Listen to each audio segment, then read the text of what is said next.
महोदय, माननीय राज्यपाल महोदय ने 23 जनवरी को जो विधानसभा में 280 बिंदुओं वाला अभिभाषण पढ़ा, राज्यपाल का अभिभाषण राजस्थान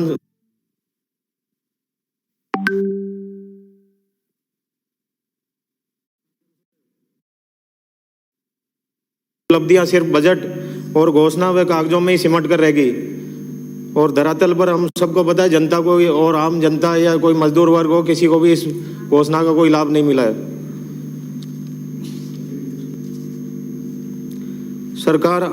सरकार की जिम्मेदारी होती है कि लोक कल्याण के कार्य जैसे पानी, बिजली, सड़क, चिकित्सा, सुरक्षा, इन बिंदुओं पर काम करते हुए आम जनता की भलाई के लिए काम करे। 4 वर्षों से सरकार ने अपने घरेलू झगड़ों से नहीं उबर पाई है, तो इस वजह से आम लोगों को जो क्षति हुई है और जो बजट में जो घोषणाएं हुई है उनको अधिकारी भी धरातल पर नहीं उतार पाए। हम सबको पता है सरकार ने 4 वर्ष में जो भी घोषणाएं करी हो, चाहे विकास पथ निर्माण की हो, चाहे मिनी विकास पथ हो, चाहे पंचायत समिति स्तर पर नंदीशाला की हो, चाहे प्रत्येक पंचायत हेडक्वार्टर पर पशु चिकित्सा उपकेंद्र खोलने की हो, चाहे मोहल्ला क्लिनिक खोलने की हो, चाहे किसानों का संपूर्ण कर्ज माफी की घोषणा हो, चाहे बेरोजगारों को बेरोजगारी भत्ता देने की बात हो, चाहे गरीब परिवार को खाद्य सुरक्षा में नाम जोड़ने हेतु 4 वर्षों से लंबित है अभी तक मामले। बजरी माफिया जो पूरे प्रदेश स्तर में बहुत बड़ी कानून व्यवस्था में एक चुनौती बने हुए हैं, जो कोई भी घटना घटित होती है तो अपराध करने में भी पीछे नहीं हटते। और राज्य सरकार ने जो नौकरियां देने का वादा किया वो भी आज धरातल पर नहीं उतरा है।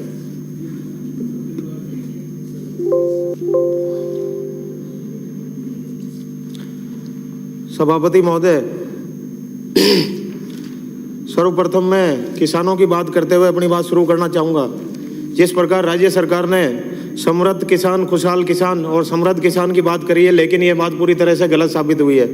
जब किसानों को बिजली नहीं मिलती है, पानी नहीं मिलता है, समय पर डीएपी या यूरिया की सप्लाई नहीं होती है और डीएपी मिलती है तो भी अधिक मूल्य पर उनको बाजार से लेनी पड़ती है। मेरे विधानसभा क्षेत्र नसीराबाद में भी पिछले कई महीनों से बिजली की अघोषित कटौती ने किसानों हो चाहे आमजन हो सबको परेशान कर रखा है। चाहे 6 घंटे 3 फेज बिजली की बात हो, चाहे अपने 18 घंटे सिंगल फेज बिजली देने की बात हो, दिन में बिजली देने की, ये सारी बातें सिर्फ और सिर्फ अपनी घोषणा बनकर रह गई हैं। आज राजस्थान को बिजली के क्षेत्र में हमारी सरकार आत्मनिर्भर बताती है, पर जो हालात हमारे सामने हैं, गाँव में न बिजली है न ट्रांसफार्मर है और हमारे मुख्यमंत्री किसान मित्र योजना के तहत लगभग 8,93,000 किसानों का जो बिजली बिल शून्य हो गया है। मैं कहना चाहूँगा कि बिजली आ ही नहीं रही है तो बिल तो अपने आप ही शून्य हो जाएगा और इसमें सरकार का कोई योगदान नहीं है। सरकार कहती है कि हम 72 घंटे में ट्रांसफार्मर देंगे, लेकिन 72 घंटे तो छोड़ो, किसानों को 72 दिन में भी ट्रांसफार्मर नहीं मिल पा रहे हैं। किसान हर दिन विद्युत कार्यालय के चक्कर लगा रहा है। मेरे यहाँ नए कनेक्शन की बात करूँ तो जिन किसानों ने 2018 के बाद में डिमांड जमा कराएं, 1 साल से ऊपर हो गया है जब मुख्यमंत्री जी ने ये घोषणा करी कि हम किसानों की जो वरीयता सूची इसको खत्म करके सभी किसानों को बिजली ये कनेक्शन जारी करेंगे, तो ये घोषणा आज भी घोषणा बनकर रहेगी है। किसान विद्युत कार्यालयों के चक्कर लगाने को मजबूर है और जिनके 1 वर्ष पहले भी डिमांड जमा होने के उपरांत भी आज खंभे खड़े कर दिए, कहीं केबल नहीं डली है, कहीं ट्रांसफार्मर नहीं पहुँचे हैं, तो ये आज एक लंबित मामला हो गया है। आपने 98 नंबर पॉइंट पर कहा भारत की आत्मा गांव में बसती है, लेकिन जब गांव के व्यक्ति को समय पर बिजली, समय पर पानी, समय पर चिकित्सा, शिक्षा, अच्छी सड़कें, ये सुविधाएं ग्रामीणों को नहीं मिलेंगी तो भारत की आत्मा गांव में जरूर बसती है। पर लेकिन राजस्थान सरकार इसमें पूरी तरह विफल रही है कि हम यहाँ पर सुविधाएं पहुँचा सकें। और हमारे जो राज्य सरकार ने एक ट्यूबवेल की घोषणाएं करी, उसमें भी कई ट्यूबवेल आज भी लंबित हैं। मैं अपने विधानसभा क्षेत्र के फारकिया ग्राम की बात बताना चाहूँगा कि वहाँ पर ट्यूबवेल खुदे लगभग 1 वर्ष पूरा होने को आया है, पर आज भी बिजली विभाग और पेयजल विभाग में आपसी सामंजस्य नहीं होने की वजह से वो कनेक्शन अभी तक भी लंबित है। कानून व्यवस्था की बात करें तो कानून व्यवस्था की स्थिति बहुत खराब है। हम सबको पता है आज राजस्थान सांप्रदायिक दंगों की आग में झुलस रहा है। चाहे 8 अप्रैल 2019 को टोंक में हो, चाहे अपने 24 सितंबर 2020 को डूंगरपुर में हुई हो, चाहे 11 अप्रैल को 2021 को 12 में हुई हो, 19 जुलाई 2021 को झालावाड़ में हुई हो, 2 अप्रैल 2022 को करौली में हिंदू नव वर्ष के मौके पर हुई हो, चाहे 22 अप्रैल को अलवर जिले में मंदिर तोड़ने को लेकर हुई हो, चाहे 2 मई 2022 को जोधपुर के जालोरी गेट पर श्री परशुराम जयंती और ईद को लेकर आपसी झगड़ा हुआ हो, 10 मई को भीलवाड़ा के शास्त्री नगर में युवक की हत्या हो, चाहे 27 जून 2022 को उदयपुर में बहुत बड़ी घटना हुई जिसमें गला काटकर हत्या वाला प्रकरण हो, चाहे 11 मई को हनुमानगढ़ में विश्व हिंदू परिषद कार्यकर्ता पर हमला हुआ हो। ये शांत प्रदेश है और हम सबको पता है पुलिस प्रशासन केवल सांप्रदायिक तुष्टीकरण के लिए सरकार द्वारा पुलिस तंत्र को पूरी तरह फेल और निकम्मा बनाया जा रहा है। प्रदेश में 85% सांप्रदायिक घटना अंजाम दी जा रही है। बात करें प्रदेश में कानून व्यवस्था तो अपहरण, मर्डर, डकैती में राजस्थान नंबर 1 है। कहते हैं कि जहाँ का राजा केवल अपनी कुर्सी बचाने रखने के उद्देश्य से ही काम करता है तो उस देश का धनी धोरी कोई नहीं होता है। और आज प्रदेश की पुलिस का स्लोगन बदलकर आम जन में भय और अपराधियों में सांठगांठ वाला हो गया है। आए दिन कोई ना कोई गैंगस्टर सामने आ रही है, कोई ना कोई नए गैंग बनते हैं और खुलेआम हमारे सरकार को चुनौती देते हुए बड़े बाजार में ये घटनाएं अंजाम दे रहे हैं। गोलीबारी हो, चाहे अपहरण हो, डकैती हो, तो इन राज्यों में अपराधियों को कोई डर नहीं है कि ये घटनाएं अंजाम देने के बाद हमारा क्या होगा। और हम बात करें बिजली की तो बिजली पूरे देश में सबसे ज़्यादा हमारी राजस्थान सरकार में आत्मनिर्भर होने के बावजूद जीरो रीडिंग के बिल भेजकर भी अगले महीने हज़ारों के बिल भेजकर आमजन से मनमानी बिल वसूली करने की बात की जा रही है। किसानों को पूरे समय बिजली नहीं उपलब्ध कराई जा रही है और जो बिजली दी जा रही है वह भी कड़ाके की ठंड में मध्य रात्रि में दी जा रही है। पेयजल में जो योजना में अपने नसीराबाद विधानसभा की बात करते हुए अपनी बात शुरू करना चाहूँगा। पेयजल में हमारे मुख्यमंत्री जी ने जिस प्रकार नसीराबाद वृद्ध ग्रामीण पेयजल योजना की जब घोषणा करी तो हमें लगा कि समय पर अपना पेयजल उपलब्ध होगा। तो अब ये जो नसीराबाद ग्रामीण पेयजल योजना है इसकी स्वीकृति अभी तक जारी नहीं हो पाई है और नहीं इसके टेंडर लगे हैं। तो अब इसके लिए मैं आपके माध्यम से सरकार से पूछना चाहूँगा कि जब घोषणा हो गई है तो आम जनता से जुड़ी हुई इस योजना को क्यों रोका जा रहा है। और जो जल जीवन मिशन के माध्यम से जो केंद्र सरकार ने हर घर नल पहुंचाने की, नल से जल पहुंचाने की जो जिम्मेदारी ली है उसके लिए हम सब केंद्र सरकार का धन्यवाद करना चाहते हैं। हमारे प्रधानमंत्री जी ने जो ये महती योजना लेकर आए और आम जनता और गरीबों को और गाँव में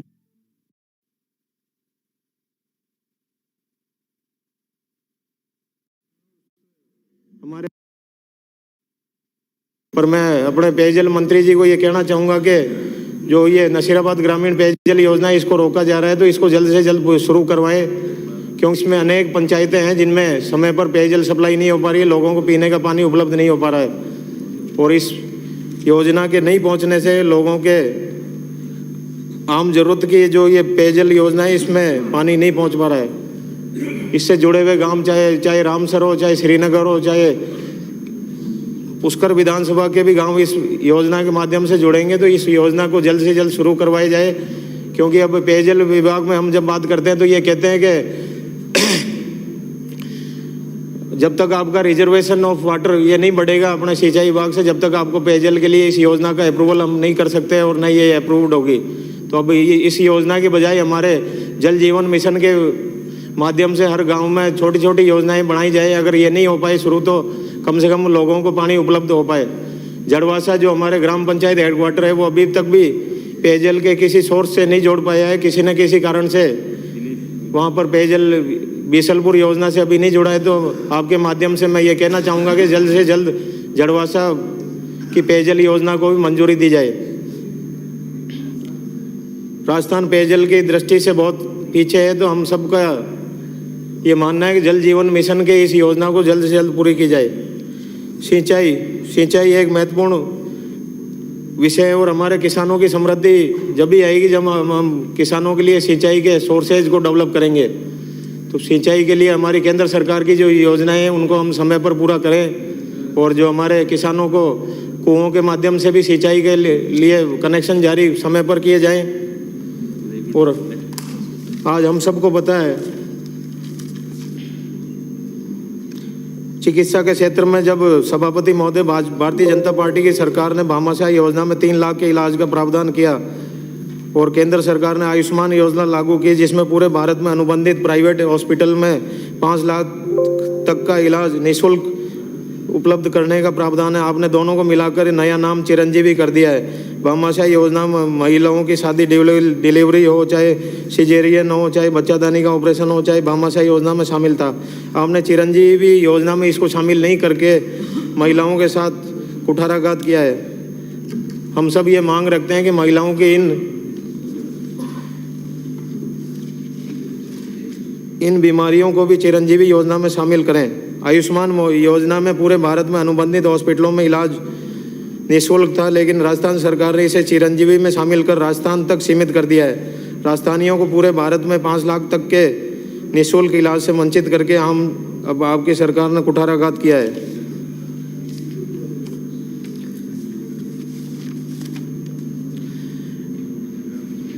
माननीय सभापति महोदय, मैं आपके माध्यम से चिकित्सा मंत्री जी का ध्यान आकर्षित करना चाहूँगा कि पीसांगण जो CHC भी है, उपखंड स्तर का चिकित्सालय है, तो वहाँ पर चिकित्सा की कोई सुविधा उपलब्ध नहीं है। महज एक डॉक्टर वहाँ पर उपलब्ध हैं, तो इनको किया जाए। मुख्यमंत्री जो निःशुल्क जांच योजना है, इसमें आधी बार जब ये मरीज हमारे यहाँ पर पहुँचते हैं तो आधी बार मशीनें ख़राब मिलती हैं या वो बंद मिलती है। डॉक्टर से पूछने पर वो ये कहते हैं कि हमारे राजस्थान डायरेक्टर साहब के स्तर पर ये मशीनों को ठीक करने का हो रखा है अनुबंध, तो वहाँ से वो आएंगे जब ये ठीक होंगी। इस योजना की धरातल पर सुचारू रूप से चले, इसकी व्यवस्था आपके माध्यम से मैं सरकार से निवेदन करना चाहूँगा। शिक्षा के क्षेत्र में हम सबको पता है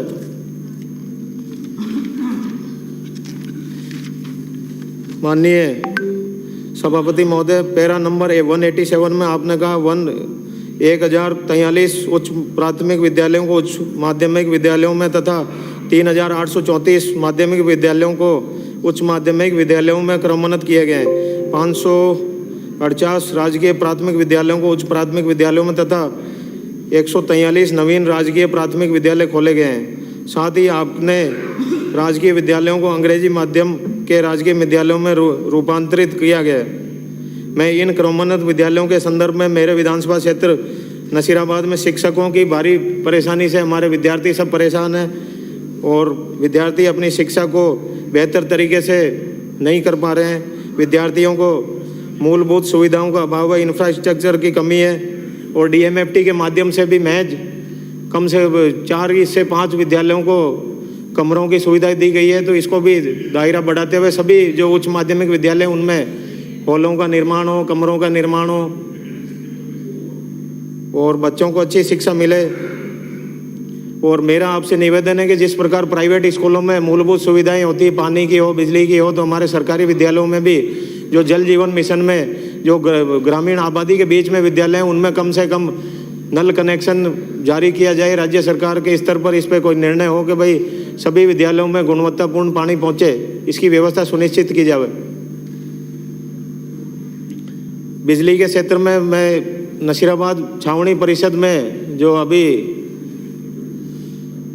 1 महीने से विद्युत कटौती रोड लाइटों का और सार्वजनिक प्रकाश व्यवस्था के उसमें हो रही है, तो इसके आपके माध्यम से ये कहना चाहूँगा कि जिस प्रकार और नगर परिषदों और नगर पालिकाओं के बिल भी बकाया हैं और उसी अनुपात में छावनी परिषद का बकाया है, तो इस पर भी निर्णय लिया जाए। हमारी समय समय पर जिला कलेक्टर साहब से भी वार्ता हुई है, तो अब ये MD साहब हो चाहे अपने बिजली विभाग के और अधिकारी बैठकर इस पर निर्णय करें, क्योंकि सभी नगर पालिकाओं लगभग बकाया रहता है। किसी में 90 लाख, किसी में 50 लाख, छावनी परिषद में 35 लाख के लगभग बकाया है। पर इसमें छावनी परिषद के साथ अलग तरीके से व्यवहार किया जा रहा है और इसमें आम जनता को परेशान करने का काम किया जा रहा है। हम सबको पता है सार्वजनिक प्रकाश व्यवस्था नहीं होने से डकैती हो चाहे अपने चोरी की घटनाओं को बढ़ावा मिल रहा है, आपराधिक तत्व हावी हो रहे हैं और कानून व्यवस्था की स्थिति नसीराबाद छावनी परिषद में खराब हो रही है। इसको सुधारने के लिए अविलंब विद्युत कनेक्शन को चालू करवाकर इनकी आपस में समन्वय कर इसको आगे जारी रखा जाए और मार्च के आसपास जो भी इनका निस्तारण हो उसी हिसाब से और नगर पालिकाओं में जो सुविधाएं राज्य सरकार मुहैया कराती है वही मुहैया छावनी परिषद में भी कराए। मैं आपके माध्यम से कहना चाहूँगा कि शिक्षा के क्षेत्र में राजकीय महाविद्यालय अपने पीसांगण जो उपखंड है मुख्यालय है वहाँ पर राजकीय महाविद्यालय नहीं होने से छात्रों को परेशानी का सामना करना पड़ रहा है। वहाँ पर भी राजकीय महाविद्यालय की स्थापना आगामी वर्ष में शुरू हो।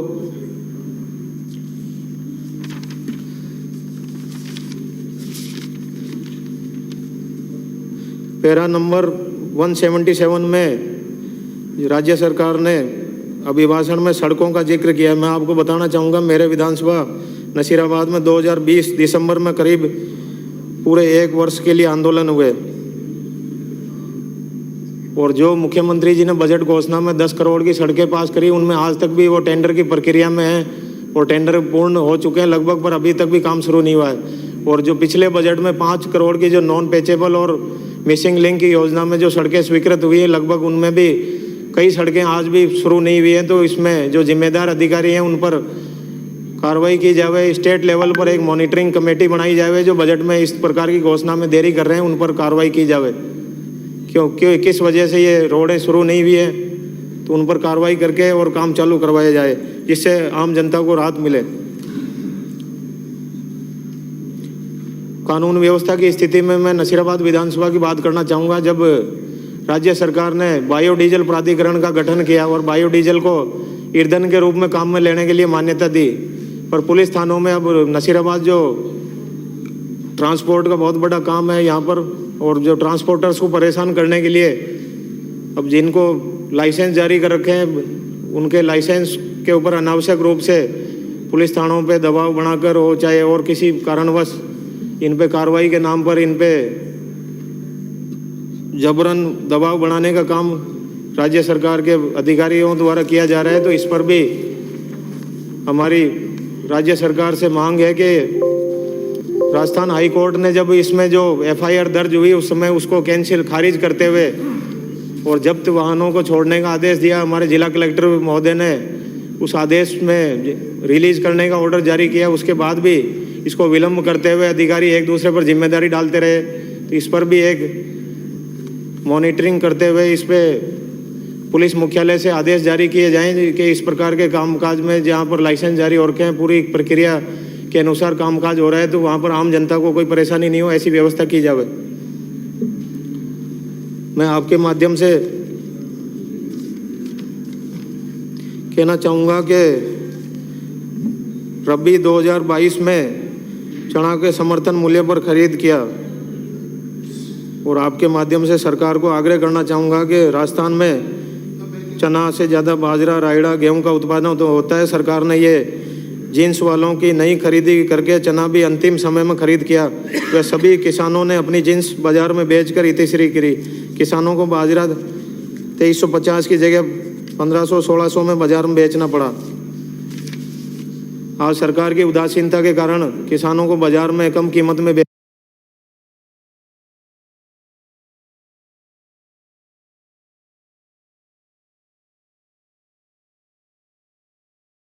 बेचना, ब्याज मिलने वाले अल्पकालिक ऋण में भारी कटौती की है। 4 वर्ष पूर्व प्रत्येक किसान की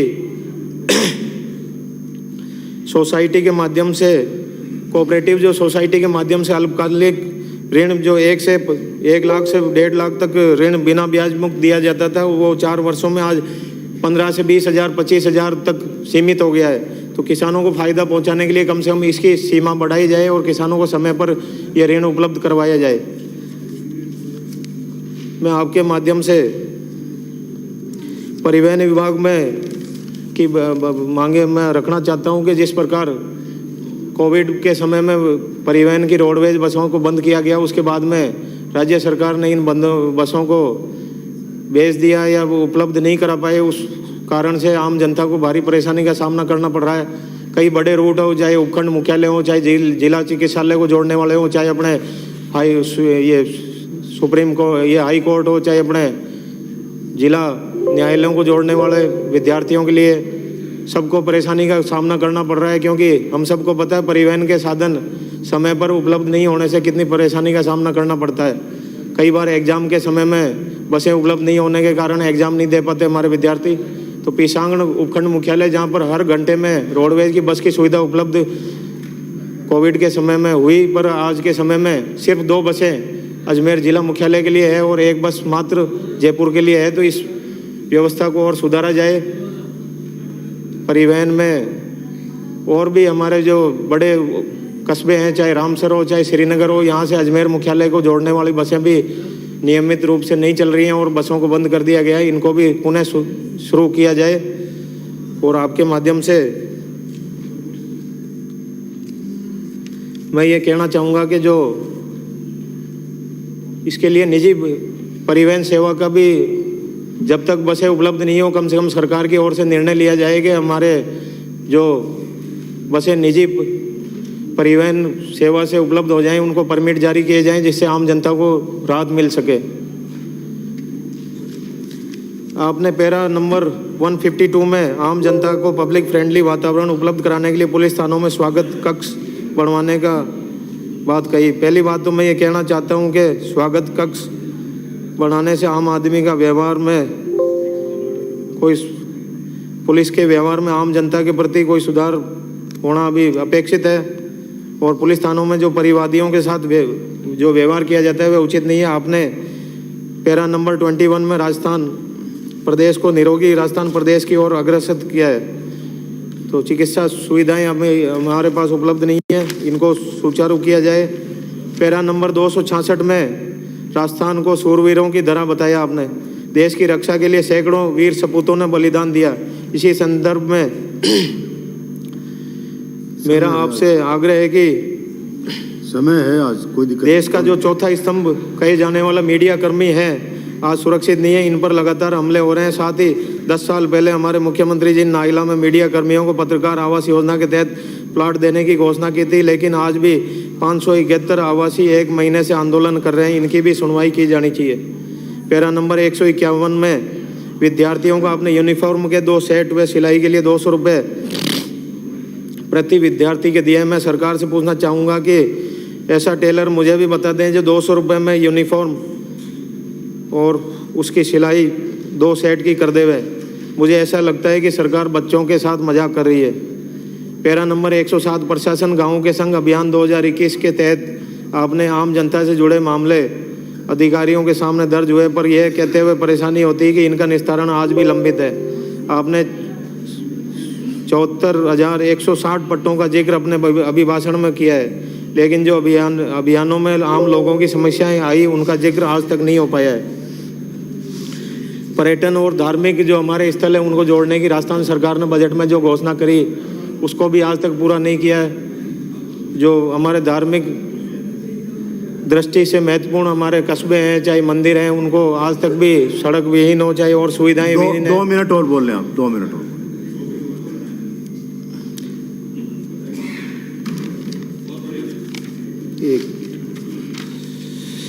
और मैं आपके माध्यम से ये कहना चाहूँगा कि जिस प्रकार सरकार ने झूठों का फिर जुमला फेंका, सत्ता के चौबारों से जनता अब नई मूर्ख बनेगी 23 में दोबारा से, ये बात कहते हुए अपनी बात समाप्त करना चाहूँगा। बहुत बहुत धन्यवाद।